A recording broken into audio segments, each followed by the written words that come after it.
The second part of 7.3 is solving quadratics. In this lesson, we'll use factoring ideas kind of similar to what we talked about in the first part of Chapter 7 in order to solve. It says when solving quadratic trig equations, the following methods are possible. If you have a quadratic term, like cosine squared theta, but not a linear term like a cosine, the solving process would be to isolate the quadratic term and then take the square root of each side. Once you do that, remember to include the plus or minus symbol, and then you'll take the inverse of each side to solve for your angle. And we'll apply our rules from day 1 for that part. Step 2 is when you have both a quadratic and a linear term, like maybe a tangent squared and a tangent in the equation. Now this is going to look more like a traditional quadratic equation. You'll want to set the equation equal to 0 and then try to factor. Once the equation is factored, set each parentheses equal to 0 and solve. Once you solve, then of course take the inverse of each side to find your possible solutions. Step 3, when you're trying to factor, sometimes your quadratic equation is not factorable. If that happens, we have to rely on the quadratic formula before we take the inverse. That would be a little lengthier process to get your final solution. Keep in mind also your rounding rules. If you have unit circle friendly answers that you're taking the inverse for, keep answers exact. Otherwise, degrees will be rounded to the nearest tenth and radians to the nearest hundredth. In our first set of examples, we want to solve for values of theta between 0 and 360. Remember, we always want to determine the mode for our calculator. Grab a calculator and make sure you're in degree mode before we move on. If you have to approximate solutions, degrees are always rounded to the nearest tenth. Otherwise, keep exact answers related to the unit circle. In example A, sine squared theta equals 1/2. To get the trig term by itself, we have to get rid of the squared, which means we would square root each side. When we do that, the squared cancels out and we have just sine theta. Starts off pretty straightforward. On the right-hand side, we've got to change some things up. Remember, we put that plus or minus out in front, and we have the square root of a fraction. Now, the square root of 1 on the top would just be 1. But in the denominator, the square root of 2 doesn't simplify. And once you write that radical 2 or square root 2 in the denominator, hopefully you recognize we'd have to rationalize that, which means we'd have to multiply top and bottom by square root 2 over itself. And to simplify that fraction, we would get plus or minus 1 times the square root of 2 on top, and then the square root of 2 times itself on the bottom would just equal plain 2. Now that it's rationalized, we'll take the inverse. To get theta by itself, we take the inverse of the other side. That means we'll have to do the positive and negative version of radical 2 over 2. To split that apart, if we take sine inverse of positive radical 2 over 2, there are 2 locations on the unit circle where that's true. Sine is positive at 45 degrees and 135 degrees. Sine is negative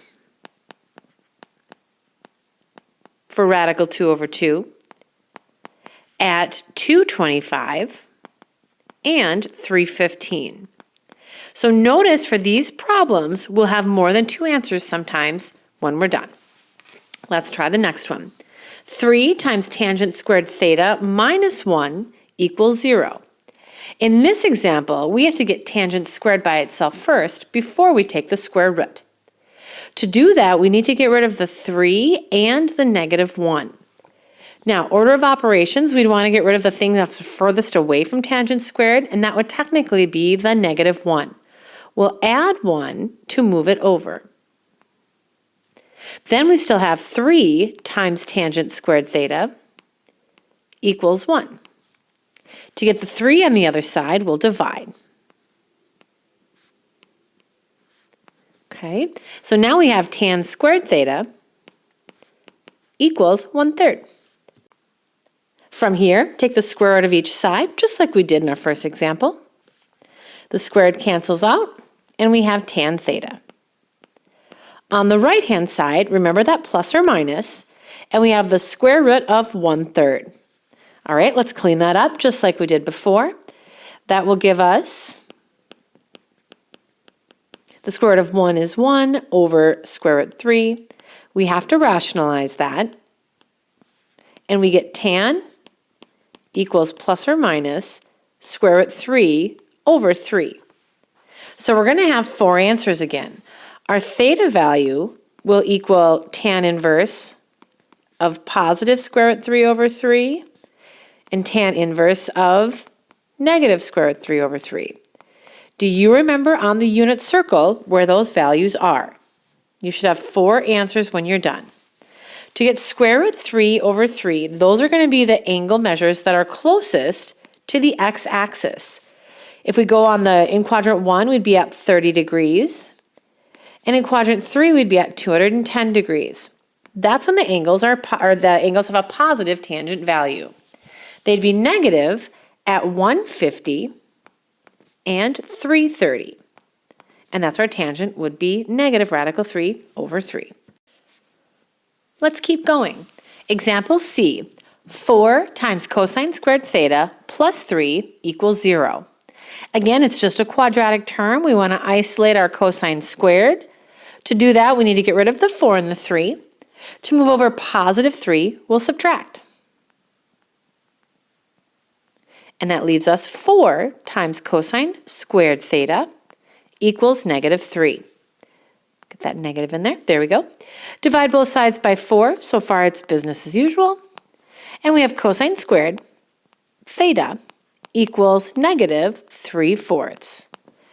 To isolate cosine, we want to take the square root of each side. When we do that, the squared, again, just cancels out, and we have cosine theta. On the right, plus or minus the square root of negative 3/4. Now, when you think about simplifying that radical, you should see a red flag right away. We cannot take the real solution for the square root of a negative number. Because of that, this is not possible. There's no solution for cosine in this equation. Therefore, theta does not have a possible value. In our final example, I started it off as 2 cosecant squared plus 3 equals 0. What I'd like you to do, please, is change that plus 3 to a minus 3. If we keep it as plus 3, we're going to run into the same problem we had in that example prior, and we need to be able to have one that we solve. Okay, second thing about this problem is it's a reciprocal function. At some point, we'll have to take the reciprocal. But first, let's isolate our trig term. 2 cosecant squared theta minus 3 equals 0. Let's move the minus 3 over by adding it, leaving us 2 cosecant squared theta equals 3. And if we divide both sides by 2, it's that easy to isolate our trig term. We have cosecant squared theta equals 3/2. At this point, you'd want to take the reciprocal of each side. It makes the square rooting process and rationalizing the denominator a lot more efficient coming up. The reciprocal of cosecant squared would be sine squared. And the reciprocal of 3/2 would be 2/3.